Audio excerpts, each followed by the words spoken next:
سال ہم 400 بلین کے سرپلس سے موجودہ فائنینشیل ایئر کو کلوز کرنے کی امید کر رہے ہیں، اور اگلے 4 ماہ میں 112 بلین سرپلس چھوڑ کر جائیں گے، یعنی 4 ماہ کے اختتام پر۔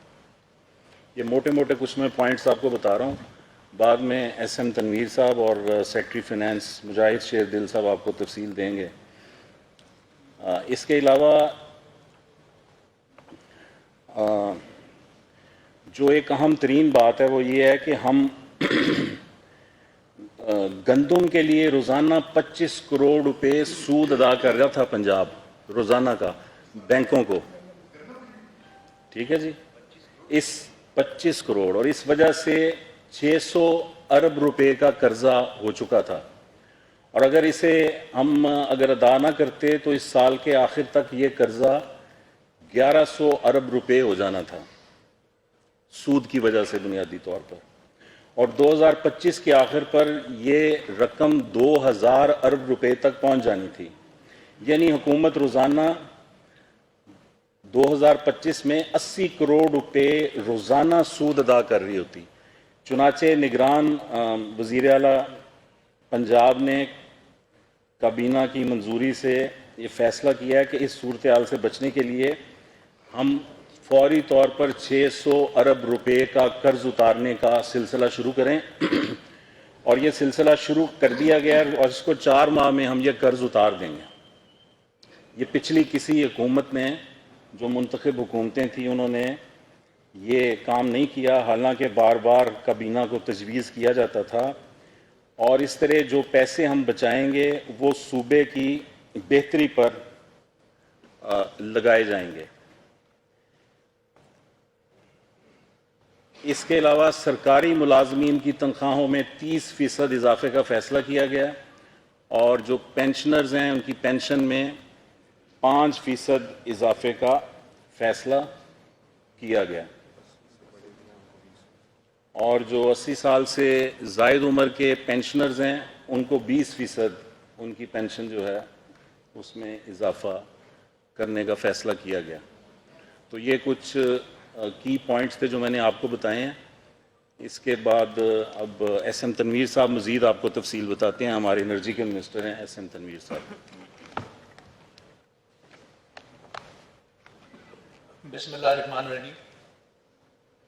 جیسے کہ آپ کو عامر میر صاحب نے بتایا، میں بجٹ کی کچھ ہائی لائٹس آپ کو ایکسپلین کر دیتا ہوں۔ جتنے بھی گورنمنٹ کے ملازمین ہیں اس کی 30% سیلری کو انکریز کر دیا گیا، اور جو جن کی ایج 80 سے پلس ہے اس کی سیلری 20% کو انکریز کیا گیا اس بجٹ میں۔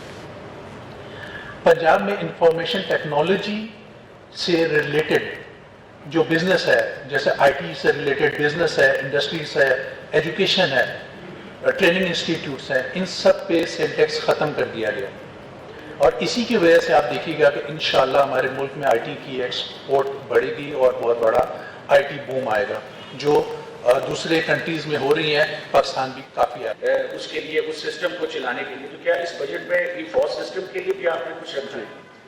بیسکلی آئی ٹی سیکٹر میں 10 بلین 10 ارب روپیہ ہم نے 4 مہینے کے لیے ایلوکیشن رکھی ہے، جس میں کہ یہ ڈیولپمنٹ بھی شامل ہے۔ اس کے علاوہ جیسے منسٹر صاحب نے کہا کہ I T training, education, I T business industry, اس میں پنجاب کی حد تک جتنے ٹیکس تھے جو کہ سیلز ٹیکس آن سروسز ہوتا ہے وہ ہم نے زیرو کر دیا ہے، تو 2.6 ارب تو صرف اس کا بینیفٹ ہے جو آئی ٹی سیکٹر کو جائے گا۔ باقی 10 بلین کے فنڈز رکھے ہوئے ہیں، البتہ محکموں کے پاس ایڈیکویٹ آئی ٹی اکوپمنٹ ہے، اور یہ ای فوس چلانے کے لیے ان کو اتنے لیپ ٹاپ نہیں چاہیے۔ ایگزسٹنگ جو اکوپمنٹ محکموں کے پاس ہے، تمام 40 محکموں کے پاس، وہ ایڈیکویٹ ہے کہ اگر انہوں نے ای فوس چلانا ہو، بٹ اگر کسی محکمے کو چاہیے تو پیسے ہم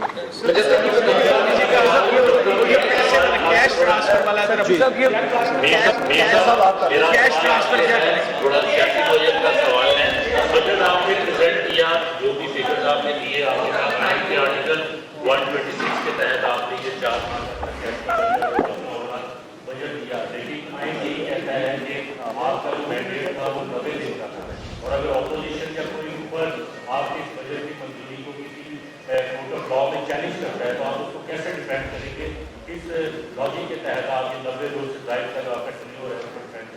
इसी में ऐड कर लेते हैं क्वेश्चन। सर वो काइंडली वो दीजिएगा कैश वाला। वो ये है कि अभी असेंबली की मुद्दत पूरी होने वाली है, उसके बाद इलेक्शन आना है, तो निगरान हुकूमत ने भी उसमें खत्म हो जाना, पेंडिंग डेट अभी अनाउंस होनी है, तो उसके जो अखराजात हैं पंजाब हुकूमत के वो कितने रखते हैं इलेक्शन? हाँ जी। कॉन्स्टिट्यूशन में जो जनरल इलेक्शन नेशनल या प्रोविंशियल हैं वो फेडरल लेजिस्लेटिव लिस्ट में आते हैं। सो सूबों की कोई फाइनेंशियल जिम्मेदारी नहीं है जनरल या प्रोविंशियल इलेक्शन कराने की। सूबों की जिम्मेदारी फाइनेंशियली सिर्फ और सिर्फ लोकल गवर्नमेंट इलेक्शन कराने की है। अलबत्ता हम जनरल इलेक्शंस के वक्त इंटरनल सिक्योरिटी के लिए होम डिपार्टमेंट हमसे डिमांड करता है, वो यूजुअली 2-2.5 अरब होता है, वो हम होम डिपार्टमेंट को देते हैं फॉर सिक्योरिटी ड्यूटी। लेकिन इलेक्शंस के कॉन्डक्ट के लिए कोई जिम्मेदारी सूबों की नहीं होती, ना पहले कभी पे किया है ना। अच्छा जी, आपके सवाल का जवाब रह गया। उसका जवाब ये है कि निगरान हुकूमत बनती है जब तक इलेक्शंस का इनेकाद नहीं हो जाता, निगरान हुकूमत कंटिन्यू करती है, और अगर इसमें कहीं से कोई डिले है, ताखीर है, तो वो मामला सुप्रीम कोर्ट में आपको पता ही है।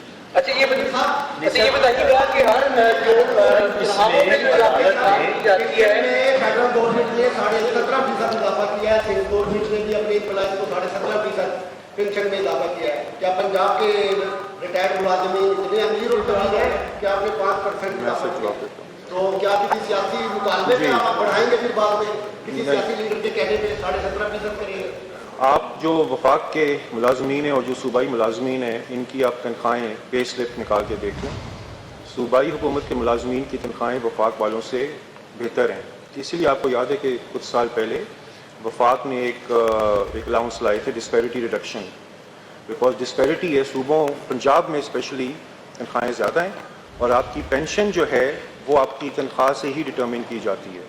लेकिन इलेक्शंस के कॉन्डक्ट के लिए कोई जिम्मेदारी सूबों की नहीं होती, ना पहले कभी पे किया है ना। अच्छा जी, आपके सवाल का जवाब रह गया। उसका जवाब ये है कि निगरान हुकूमत बनती है जब तक इलेक्शंस का इनेकाद नहीं हो जाता, निगरान हुकूमत कंटिन्यू करती है, और अगर इसमें कहीं से कोई डिले है, ताखीर है, तो वो मामला सुप्रीम कोर्ट में आपको पता ही है। अच्छा ये बताइएगा कि हर जो चुनावों में जो लागत की जाती है, फेडरल गवर्नमेंट ने 17.5% इजाफा किया है, स्टेट गवर्नमेंट ने भी अपने एम्प्लॉयज को 17.5% पेंशन में इजाफा किया है। क्या पंजाब के रिटायर्ड मुलाजिमीन इतने अमीर और गरीब हैं कि आपने 5% इजाफा किया? तो क्या किसी सियासी मुकालमे में आप बढ़ाएंगे, फिर बाद में किसी सियासी लीडर के कहने पे 17.5% करेंगे? आप जो वफाक के मुलाजमीन हैं और जो सूबाई मुलाजमीन हैं, इनकी आप तनख्वाहें पे स्लिप निकाल के देख लें। सूबाई हुकूमत के मुलाजमीन की तनख्वाहें वफाक वालों से बेहतर हैं। इसीलिए आपको याद है कि कुछ साल पहले वफाक ने एक अलाउंस लाए थे, डिस्पैरिटी रिडक्शन, बिकॉज डिस्पैरिटी है सूबों, पंजाब में स्पेशली तनख्वाहें ज़्यादा हैं और आपकी पेंशन जो है वो आपकी तनख्वाह से ही डिटर्मिन की जाती है। सो हमारे यहाँ मुलाजमीन ऑलरेडी वफाक के मुलाजमीन से ज़्यादा तनख्वाहें ले रहे हैं। आमिर मीर और पंजाब के दीगर निगरान वज़रा न्यूज़ कॉन्फ्रेंस कर रहे हैं लाहौर में।